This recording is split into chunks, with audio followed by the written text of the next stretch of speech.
वो जुबान जिसको सब कुन की कुंजी कहें, उसकी नाफिज हुकूमत पे लाखों सलाम। आप शरीयत इस्लामिया के बारे में एक मिजाज बनाए अपना कि मेरा चूंकि इस पर ईमान है, मेरा चूंकि यकीन कामिल है, मुझे इस पर डटना है, कमजोरी ना दिखाए। आला हजरत रहमतुल्लाह ताला अलैह उस माहौल में तकरीरें नहीं करते थे, किताबें नहीं लिखते थे जिस माहौल में मैं और आप हैं।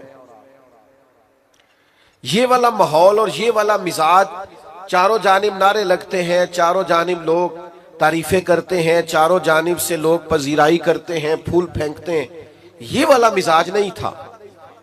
अंग्रेज की हुकूमत थी, हिंदुओं की कसरत थी। उस माहौल के अंदर हक बात कहना, आप बात को समझें, आज इतना मुश्किल नहीं होता, लेकिन बड़े लोग ऐसे होते हैं जिनकी बातें हक बात कहते वक्त लड़खड़ाती हैं। वो जुमला तक नहीं कह सकते, इतनी ताकत नहीं रखते। हुकूमत हिंदू की हुकूमत अंग्रेज की, कसरत हिंदू की। फाजिल बरेलवी से सवाल होता है, हिंदुओं के मेले में जा सकते हैं? बड़ा बच बच के लोग आज बात करते हैं।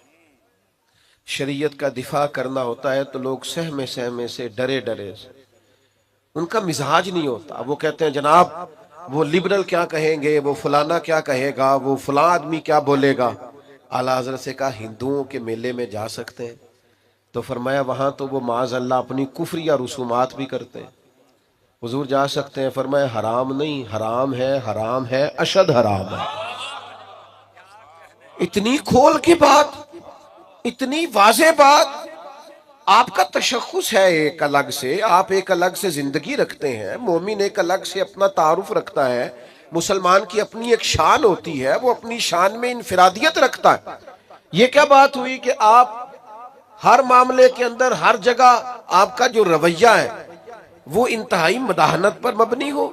भाइयों याद रखिए, आप अपने दीन के लिए, नजरिए के लिए, अकीदे के लिए खड़ा होना सीखें। ये ना बड़ा दीनदार आदमी है जी, क्या दीनदारी है, महफिल बड़ी सही कराता है, तो मैं तो उसे दीनदार मानता हूं जो बेटे की शादी वाले दिन दीनदार हो। नाराज हो गए हो?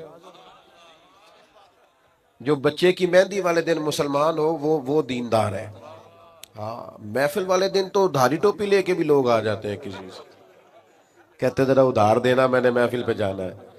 यहाँ तो लोग सारे ठीक हो जाते हैं। रमजान शरीफ में तो बहुत सारे लोग हैं जो मस्जिद आ जाते हैं। पता तो तब है जब वो कैफियत बनी हुई है, चारों जानिब से घेरा जा रहा, और फिर आपका रवैया दीन का हो, आप डटे कहें मैं नहीं करने दूंगा। मैंने एक साहब से कहा कि यार आप बड़े अच्छा तारुफ रखते हैं, लेकिन आपके घर के अंदर जो शादी के मौके पे होने जा रहा है और पिछली शादी पे भी हुआ है, वो तकलीफ दे है।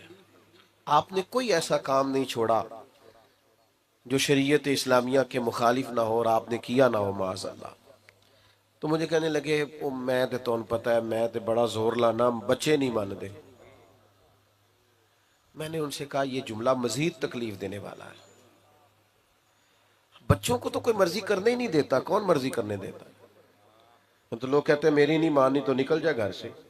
कि मसला ये है तब जब मेरी ना माने, लेकिन अगर शरीयत की ना माने, सुन्नत की ना माने, अगर इस तरफ वो तवज्जो ना करे, तो हमारा ज़ौक ही नहीं बनता कि हम थोड़ा खड़े हों, थोड़ा स्टैंड लें, थोड़ा वॉकआउट करें, थोड़ा हम अपनी एनर्जी इस पर भी लगाएं कि नहीं भाई शरीयत इस्लामिया का मसला है, मैं इधर उधर नहीं होने दूंगा। तो याद रखने की बात यह है कि आला हजरत ने उस दौर में डट के दीन की बात की, डट के। तो आज तो बड़ी आसानी है, आप एक इस्लामी मुल्क के अंदर रहते हैं, आप और मेरा ख्याल यह है कि आज आप शरीयत की बात करेंगे तो आपके इर्द गिर्द के लोग कबूल करेंगे, लेकिन हम कहने को भी तैयार नहीं, हम ये जुर्रत ही नहीं करते। हमारा ख्याल है कि मतलब कोई बंदा मुझसे नाराज है। और एक तीसरा पहलू आला हजरत की जिंदगी का जो आपको बड़ा इनफिरादी मिलेगा, आला हजरत फरमाते हैं कि ऐसा कोई काम ना करो जिससे शक भी पड़े कि तुम कहीं शरीयत की मुखालफत कर रहे हो। तोहमत वाली जगह से भी बचें। मेरी तरह के बाद लोग शिकवा कर रहे होते हैं ना जी, लोग मौलवियों पे तनकीद बड़ी करते हैं, तो मैं कहता हूं ठीक करते हैं, आप क्यों सबसे ऊंची कुर्सी पे बैठते हैं जुमे वाले दिन? आप क्यों सबसे आगे जाके अगली सफ पे पहले मुसल्ले पे खड़े होते हैं? जब आप सबके पेशवा हैं तो आपको सबसे ज्यादा मुत्तकी बनने की कोशिश भी करनी चाहिए। ये मैं दलेर नहीं कर रहा उन लोगों को जो तनकीद करते हैं, वो गलत करते हैं, वो दुरुस्त नहीं करते, उनकी हिमायत नहीं कर रहा। उनको समझना चाहिए कि वो कितना जुर्म करते हैं, लेकिन मैं अपने जैसे लोगों की बात करता हूं। बड़ी नशिस्त पर भी आप बड़ा जमान हो तो फिर मेरे भाई आपका उठना बैठना देखा जाएगा। जब आप लोगों से कहेंगे कि मुझसे रहनुमाई लो, तो वो सिर्फ आपके जुमलों और तकरीर से थोड़ी रहनुमाई लेंगे। फिर वो आपके इखलाक का हुस्न भी देखेंगे, किरदार की पुख्तगी भी देखेंगे, बात की सच्चाई भी देखेंगे, लेन देन करने की दयानत भी देखेंगे। ये कैसे हो सकता है कि लोग आपको परखे ना, जो अपनी सारी अकीदतें आप पे निछावर कर रहे हैं वो देखेंगे सारा कुछ। और देखना चाहिए, हरज क्या है? समझो बात को। हाँ, करने वाले का अंदाज तनकीद बराए तनकीद का ना हो, बात करने का अंदाज बराए इस्लाह हो, शक वाली जगह से भी बचा जाए। नबी करीम अलैहिस्सलाम गुजर रहे तो आपकी एक पाकीज़ा ज़ौजा हुजूर के साथ है। अज़वाजे मुतहरात की पाकीज़ा हस्तियों में से एक पाकीज़ा हस्ती आपके साथ। हजरत उमर खड़े हैं, कुछ और लोग भी खड़े हैं। महबूब अपनी अहलिया को, ज़ौजा पाक को घर छोड़ के और वापस आके कहा मेरे साथ मेरी अहलिया थी। तो हजरत उमर ने अर्ज की या रसूलल्लाह, मेरी माँ मुझे रोए। हुजूर ये क्या बात हुई, आपने क्यों आके वजाहत दी? फरमाया बस उमर मैं बताना चाहता था कि मैंने निकाह किया है, मेरी अहलिया। आप लोगों को उन जगहों से बचाएंगे जहां शक पैदा हो सकता है। हमारे यहां ना आज दीनदार तबका, बुजुर्ग तबका, वालिद कहलाने वाला तबका, उस्ताद कहलाने वाला तबका जब गैर मोहतात होता है तो फिर मुश्किलात पैदा होती, फिर तकल्लुफ पैदा होता है। आप वालिद हैं, अब आपकी जिम्मेदारी बढ़ गई। आप उस्ताद हैं, अब आपकी ड्यूटी बढ़ गई। आप इमाम हैं, आप खतीब हैं, आप बुजुर्ग हैं, आप मुक्तदा हैं, अब आपकी ड्यूटी बढ़ गई। आला हजरत रहमतुल्लाह अलैह के जमाना मुबारका में ना उस वक्त लालटेनों का दौर था। तो लोग क्या करते थे कि वो मट्टी के तेल के साथ लालटेन जलाया करते थे।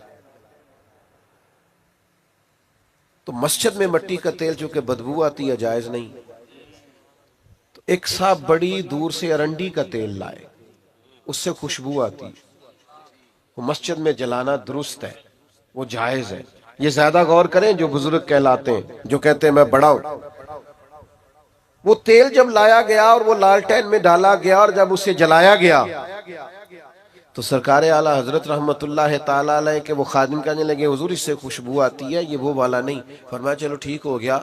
अब ये कि ये सारे नमाजियों को कौन बताएगा कि ये मिट्टी का तेल नहीं? वो तो जाके कहेंगे वहां लालटेन जल रही है, वो तो सारे लोगों को बताएंगे कि वहां जलती है तो यहां क्यों नहीं। तो कहा हुजूर फिर हुक्म क्या है? फरमाया आप इस तरह करें, सुन्नतें बहुत पहले पढ़ें आजान के फौरन बाद, और फिर लालटेन के पास खड़े हो जाए, और जितने लोग मस्जिद में दाखिल हो आप बोल बोल के बताएं कि ये मिट्टी का तेल नहीं, ये मिट्टी का तेल नहीं, ये मिट्टी का तेल नहीं। और फरमाया फिर फर्ज पढ़ के दुआ से पहले खड़े हो जाए और फिर इस लालटेन के पास खड़े होके बार बार बताएं कि मिट्टी का नहीं भाई, मिट्टी का नहीं भाई। तोहमत वाली जगह से बचना है। आपको एक मेयार कायम करना है, आपको उस पर डटना है, आपको खड़ा होना है।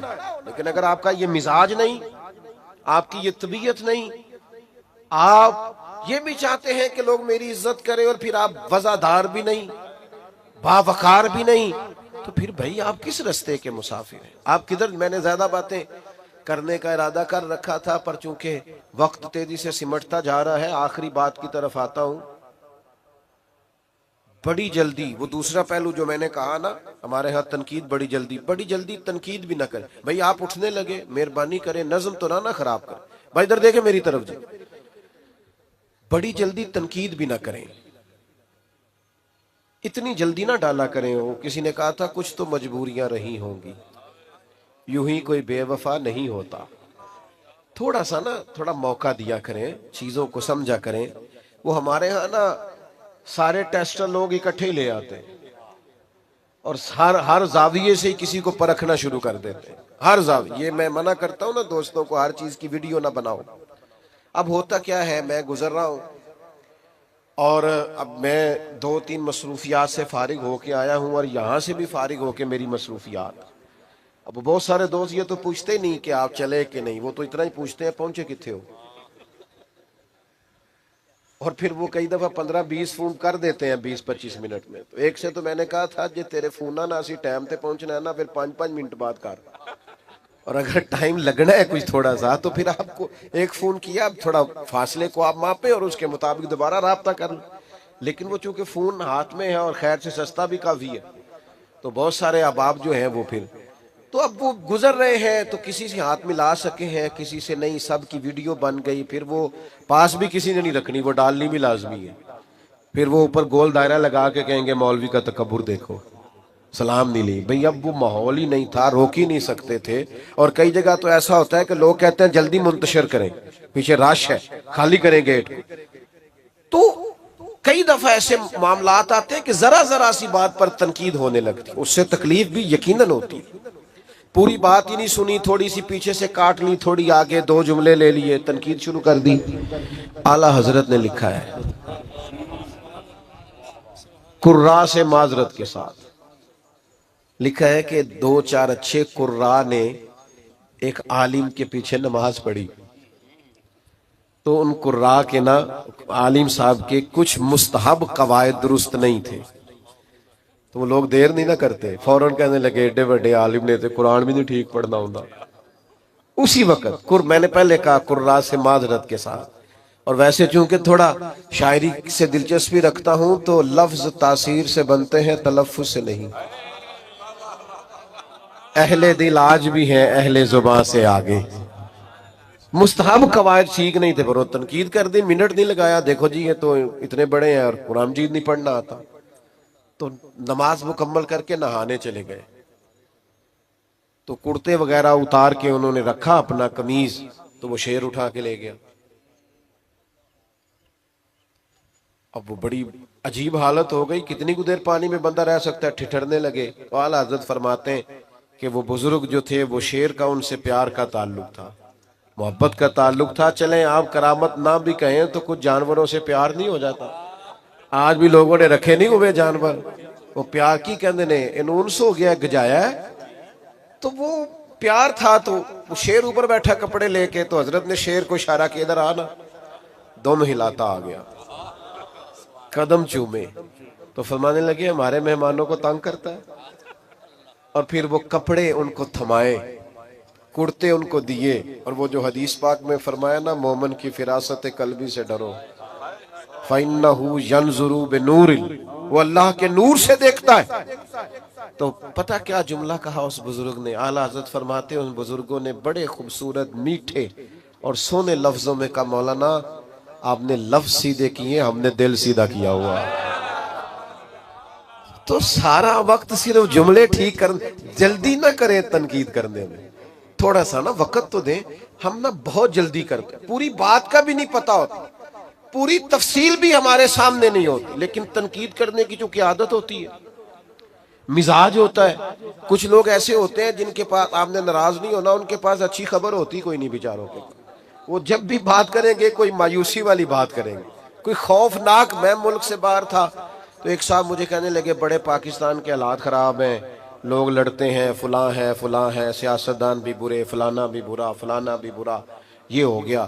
तो मैंने उनसे कहा आपको कैसे पता है, आप तो बाहर रहते हैं। कहते सुना है। तो मैं क्या सानू पूछना, असी उथे रहने हैं। इतनी जल्दी आप क्यों तनकीद करते हैं? मेरा वतन वो वतन है, मेरा देश वो देश है। कुछ अरसा पहले सैलाब आया था, हम निकले थे कुछ अपने हिस्से की खिदमत करने। जिस बेटी ने खुद मेहनत करके जहेज बनाया था, उसने भी कपड़े निकाल के दे दिए। हमने जब 4-4 महीने की एडवांस तनख्वाहें निकाल के दे दी। सैलाब, आप किस देश की बात करते हैं?